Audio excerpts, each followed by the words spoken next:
साथियों नमस्कार, जोहार। जीटी रोड देखना शुरू कर चुके हैं आप और मैं हूं अभिषेक सिंह। साथियों, हेमंत है तो हिम्मत है, जाहिर सी बात है। हेमंत है तो हिम्मत झामुमो को है, हेमंत है तो हिम्मत जो है वो तमाम गठबंधन के दलों को है। इसलिए हेमंत है तो हिम्मत है क्योंकि हेमंत अकेले उनकी जो पार्टी है वो ऐसी पार्टी है जो 34 सीटों पे एक तरफा बहुमत के साथ झारखंड में है। लेकिन इनके साथ साथ जो इनके सहयोगियों की हिम्मत थी वो कि आप डोलती हुई नजर आ रही है। चर्चा ऐसी इसलिए हो रही है, ये चर्चा मैं नहीं कर रहा हूं, ये चर्चा आप सुनेंगे पॉलिटिकल सर्कल्स में, साथ ही साथ ये चर्चा सुनेंगे आप तमाम सोशल प्लेटफॉर्म पे कि क्या अब जो ये गठबंधन है इसमें कुछ संकेत नजर आ रहे हैं, क्या कुछ नया उभर कर आ रहा है क्या।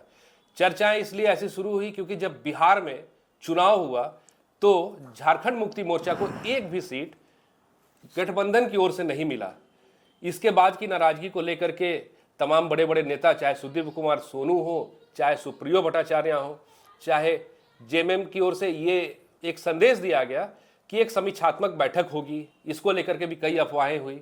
लेकिन अभी आप देखिए कि हेमंत 28 नवंबर से दिल्ली में है।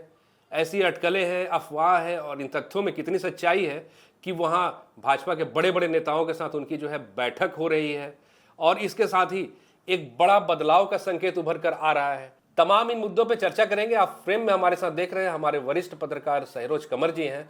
सर बहुत बहुत स्वागत है। और क्या लग रहा है सर, झारखंड में गठबंधन बदल रहा है, सरकार बदल रही है, नेतृत्व बदल रहा है, क्या कुछ होने वाला है सर? किस तरह की अफवाहें या सच्चाई है? देखिए, आपने इशारे दे दिए अभिषेक भाई, बिहार चुनाव, और हम लोगों ने बिहार चुनाव के समय ही ये बातें रखी थी। जब इन्होंने कहा कि समीक्षा बैठक होगी तो हमने कह दिया था, वीडियो व्यूअर्स देख सकते हैं, कि अगर इंडिया अलायंस की सरकार बनी तो कुछ नहीं होगा, लेकिन अगर एनडीए की सरकार बनी वहां फिर यहां पर तो कुछ होना तय जी। और आपने कहा कि सोशल मीडिया, सिर्फ सोशल मीडिया नहीं, नेशनल मीडिया इस मुद्दे को उठा रही। सारे जो मुख्य धारा के चैनल है, अब भले गोदी मीडिया आप कह लीजिए, कहा जाता है आजकल, लेकिन सब जगह ये खबरें चल रही है कि भाई कहीं भाजपा के साथ तो सरकार बनाने नहीं जा रहे, क्योंकि भारतीय जनता पार्टी का एक पॉलिटिकल प्रेशर होता, तरह तरह का प्रेशर। कहा जाता है कि भारतीय जनता पार्टी साम दाम दंड भेद सारी नीतियां राजनीति में अपनाती है, और ईडी का तो है हथियार अब लोग कहते हैं जी। तो अभी भी आज भी खबर एक है क्योंकि भाई ईडी शराब घोटाले में एक और मामला दर्ज किया है, एसीबी से टेक ओवर। हाँ जी। और एक और बात चल रही है कि भाई लगातार वो कहते रहते हैं बाबूलाल मरांडी कि इसके तार कहीं ना कहीं साहब से भी जुड़ रहे हैं, यानी कि मुख्यमंत्री तक जुड़ रहे हैं। ये तो आरोप लग रहा है, लगातार लगता है। और अभी एक और मामला, वो जमीन घोटाला वाला जी, जो सम्मन हाँ, अनदेखी किया। 12 दिसंबर को तुमको सरसरी हाजिरी देनी है जी, एमपी एमएलए कोर्ट जी। तब राजनीतिक पंडित कह रहे कि दिल्ली गए थे, दरअसल इसीलिए गए थे, कोशिश थी कि मामला सुलझ जाए। अब क्या बात बनी, बात नहीं बनी, क्योंकि उसके बाद देखिए कि झारखंड झुकेगा नहीं जी, जेएमएम के सोशल हैंडल से ये चीजें पोस्ट होती है, तो उससे पहले नहीं पोस्ट होती है भाई जी। इतनी चर्चा चल रही है तरह तरह की कि भाई माइनस कांग्रेस माइनस भाजपा सरकार बनेगी, कि भाजपा के साथ सरकार बनेगी, क्या बाबूलाल सीएम होंगे, क्या कल्पना सोरेन सीएम होंगे, क्या सेंट्रल में हेमंत सोरेन मिनिस्टर, ऐसी तरह तरह की खबरें तैयार, कोई पुष्टि नहीं कर रहा है, लेकिन खबरें तो चल रही है। और खबर कोई ऐसे नहीं चल सकती ना। देखिए ना सर, आज जो है अफवाहों पे ये बयान आया ना जी, हाँ, झामुमो झुकेगा नहीं, हाँ झुकेगा नहीं। लेकिन इसके पहले जो 3-4 दिनों का प्रवास रहा वहां मुख्यमंत्री का, इस बीच में तो ना कुछ भाजपा नहीं के आया, नेता का बयान कोई नहीं आया, ना कांग्रेस का बयान, किसी का नहीं आया जी। हाँ, नहीं, सबसे पहले तो भाजपा का ये कहा, तो आपको याद है कि नहीं, वो नेशनल प्रवक्ता है, शायद आलोक नाम है उनका, बीजेपी के, तो कि जीवंत है हेमंत, ठीक है ना, मतलब सुगबुगाहट जो है वहीं से शुरू हो, उसके बाद ये तो सारा खेला हुआ जी। और अब कह रहे हैं जाके भाजपा के प्रवक्ता, इनका जब बयान आया कि झुकेगा नहीं, यानी कि कोई बात बनी नहीं जी। मतलब तो यही है ना, प्रतुल सहदेव का जो बयान है कि समुद्र के दो किनारे हैं, एक दूसरे से कभी नहीं मिल सकते। हाँ सर, लेकिन ये भी तो खबर चल रही थी ना, हम लोगों ने भी चलाया ना, ये भी तो खबर चल रही थी कि भाई भाजपा के कोई बड़े हैं, नेता है जी, और ये भी हम लोगों ने कहा था कि बिल्कुल दो धारा है, लेकिन भाजपा माइनस कांग्रेस सरकार चाहती है। और हेमंत सोरेन नाराज करना नहीं चाह रहे हैं राहुल गांधी को। उनको अच्छा नहीं लग रहा कि हम कांग्रेस को तोड़ दें। ये बात चल रही थी ना कि आरजेडी को तोड़ें, जी। कांग्रेस को तोड़ें। तमाम 8-10 नेताओं का हाँ, जिक्र बस भी किया बस था बस बस हमने। बस जी नहीं तो फिर एक और प्लान था, प्लान सी, कि भाई जैसे जयराम जैसे जो सिंगल एमएलए हैं, जी कुछ एक आध निर्दलीय हैं, ऐसे मिलाकर लोगों को जोड़ लिया जाए। ये भी बातें चल रही थी। तो भाजपा के साथ तो सरकार नहीं बनाएंगे, ये तो हम लोगों ने पहले भी कहा तो अब और सर अब तय है। लेकिन भाजपा की मदद से क्या सरकार बनेगी? वही पूछ रहा हूँ सर, कोई दूसरा रास्ता भी नहीं हाँ, आ रहा है क्या? जिस पर 2-3 रास्तों की हम लोगों ने बात की थी। जी जी हाँ, पिछले वीडियो में हमने कहा भी हाँ, था। तो ये अब सब तय होगा अभिषेक जी। हमको लगता है कि 12 दिसंबर के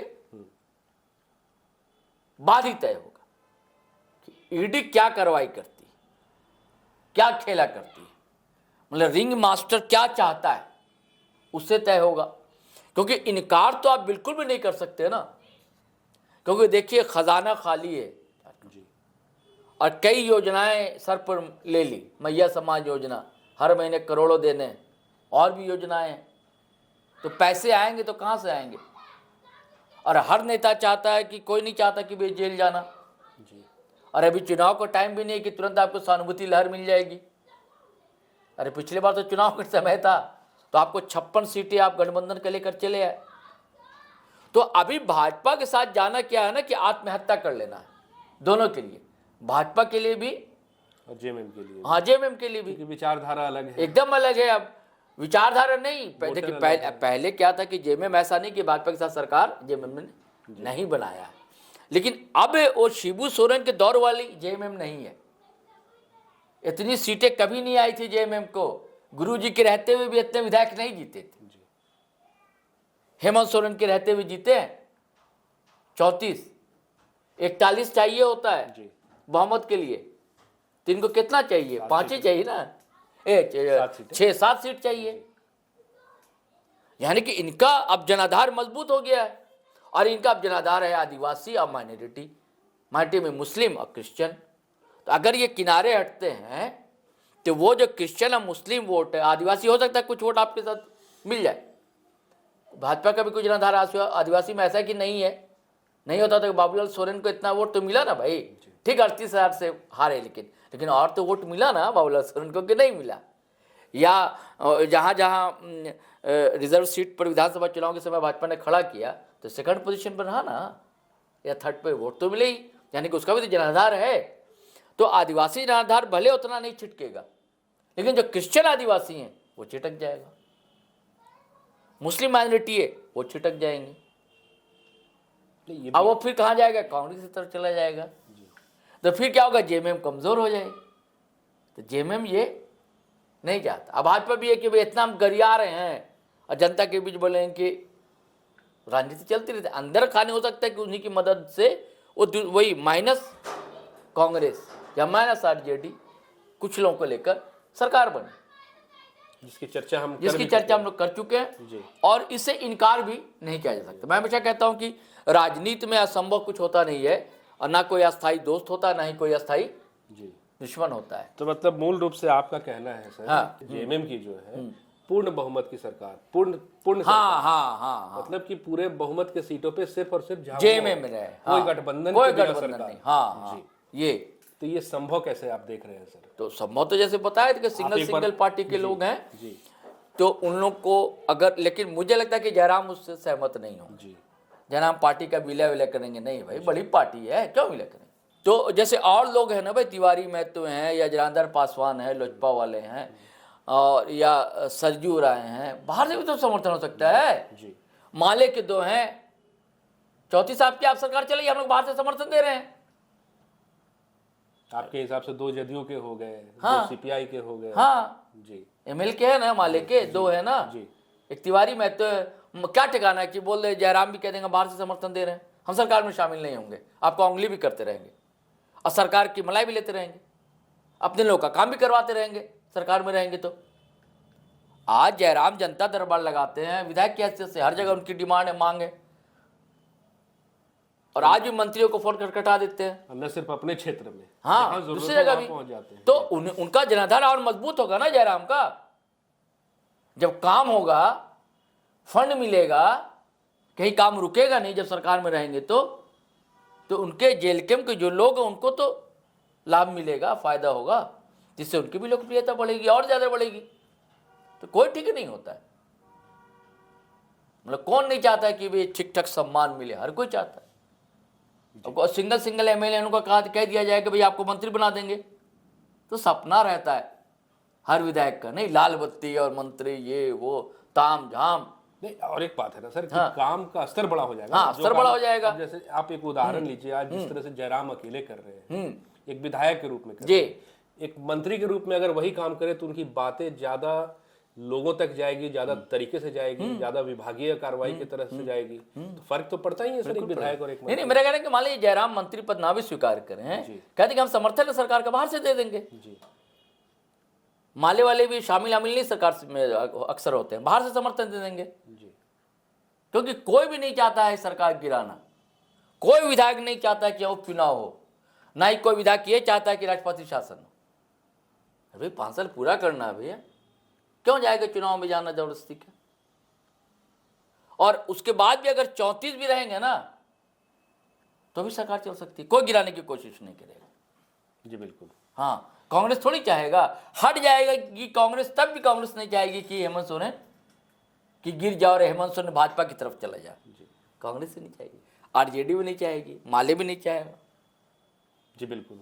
हाँ, तो बल्ले बल्ले है हर हाल में हेमंत सोरेन का, नीतीश कुमार कह लीजिए आप उनको। हाँ, मतलब ऐसी हैसियत होगी है यहाँ पर कि वो भी लेने को परेशान, वो भी लेने को परेशान। मतलब ऐसा कद जो है बनाया उन्होंने हेमंत सोरेन ने। बिल्कुल सटीक विश्लेषण था ये हमारे वरिष्ठ पत्रकार सैयद सहरोज कंवर जी का। और साथियों, इतना तो तय है कि झारखंड में भाजपा के साथ गठबंधन होने नहीं जा रहा है झामुमो का, और ये भी तय है कि झामुमो झुकेगा नहीं। तो इनके बीच में क्या रास्ता निकल करके आता है, किस तरीके से सरकार जो है स्थिर रहती है। और इसके साथ ही साथ एक बहुत बड़ा फैक्टर ये भी है कि जो 12 दिसंबर को पेशी होने वाली है एमपी एमएलए कोर्ट में, चूंकि भाजपा का एक मुख्य हथियार ईडी की कार्रवाई भी या उसका शिकंजा भी अब बढ़ता हुआ नजर आ रहा है वर्तमान सरकार पे, मुख्यमंत्री हेमंत सोरेन पे। बहरहाल 12 तारीख का इंतजार हमें भी है और साथ ही साथ देश की जनता को भी है, राज्य की जनता को भी है। अब ये तो आने वाला वक्त पे ही निर्भर करेगा साथियों। आज के लिए बस इतना ही। जाते जाते आपसे वही आग्रह है कि अगर आपने हमारे चैनल को सब्सक्राइब नहीं किया तो जरूर कर लीजिए, हमारे वीडियो को लाइक शेयर और कमेंट जरूर कीजिए। आज्ञा दीजिए, नमस्कार, जय हिंद, जय भारत।